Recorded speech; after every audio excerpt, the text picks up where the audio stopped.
Morning student, HRD online class में मैं आज आपका स्वागत करती हूँ। कल हमने वर्ण के बारे में पढ़ा था और मैंने बताया था कि वर्ण के दो प्रकार होते हैं और स्वर और व्यंजन। तो आज मैं आपके लिए पहले स्वर लेकर आई हूँ। तो जानते हैं कि स्वर किसे कहते हैं। आइए शुरू करते हैं हमारी आज की क्लास। स्वर जिन वर्णों के उच्चारण करने में अन्य वर्णों की आवश्यकता नहीं होती है उसे स्वर कहते हैं। जैसे अ, आ, ई बड़ी, उ बड़ा उ, ए, आई, ओ, आओ और री। इन वर्णों के स्वरों के उच्चारण करने में हमें अन्य स्वरों की सहायता नहीं होती है और स्वरों की संख्या होती है 11। इनको हम काउंट करते हैं, ये टोटल है 11। तो जिन वर्णों के उच्चारण में हमें किसी अन्य वर्णों की सहायता नहीं लेनी पड़ती है उन्हें हम स्वर कहते हैं। स्वर दो प्रकार के होते हैं, ह्रस्व स्वर और दीर्घ स्वर। ह्रस्व स्वर जिन स्वरों के उच्चारण में कम समय लगे उसे ह्रस्व स्वर कहते हैं। जैसे अ, ई, उ, री। और दूसरा है दीर्घ स्वर, जिन स्वरों के उच्चारण में अधिक समय लगे उसे दीर्घ स्वर कहते हैं। दीर्घ का मतलब होता है अधिक, बड़ा। जैसे आ, जैसे मैंने यहाँ अ बोला था, अ तो थोड़ा ही समय लगा। अब देखो आ, बड़ी ई, उ, ए, आई, ओ, आओ।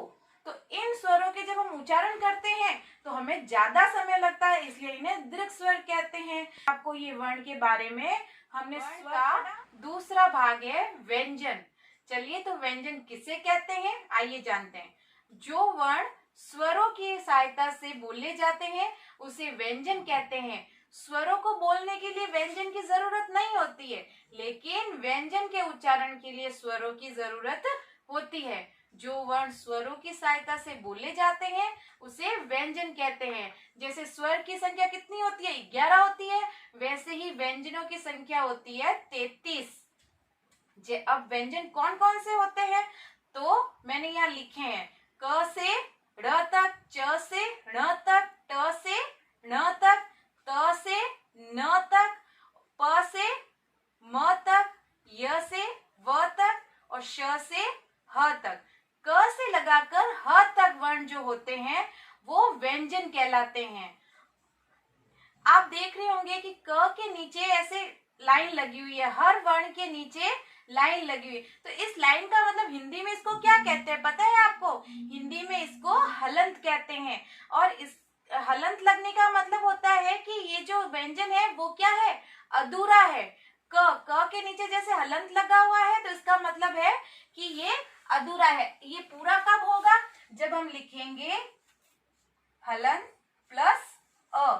जब इसके अंदर क प्लस अ हो जाएगा तो पूरा बोलने से क। आप बोल के देखिए, क्या आप बिना स्वर की सहायता से व्यंजन बोल सकते हैं? नहीं बोल सकते ना। क, ख, ग प्रत्येक में अ की ध्वनि आती है ना। तो और उसी के बाद में मैंने, आप देख रहे होंगे कि मैंने व्यंजन के प्रकार लिखे हैं, 4 प्रकार। स्पर्श व्यंजन, अंतस्थ व्यंजन, ऊष्म और संयुक्त। ऊष्म तक हमने पढ़ लिया। और संयुक्त व्यंजन, संयुक्त का मतलब होता है साथ में। जैसे श्र, श्र जो वर्ण है वो बना है क और श्र से, दोनों मिलकर बने हैं। त्र, त और र दोनों आधे आधे वर्णों से मिलकर ये वर्ण बने हैं। आधा ज, आधा ण, इससे बनेगा ज्ञ। तो इसे कहते हैं संयुक्त व्यंजन। और ये जो प्रकार है, इन प्रकारों के बारे में जब आप अपनी अगली क्लास में जाएंगे तो विस्तार से पढ़ने में मिलेगा।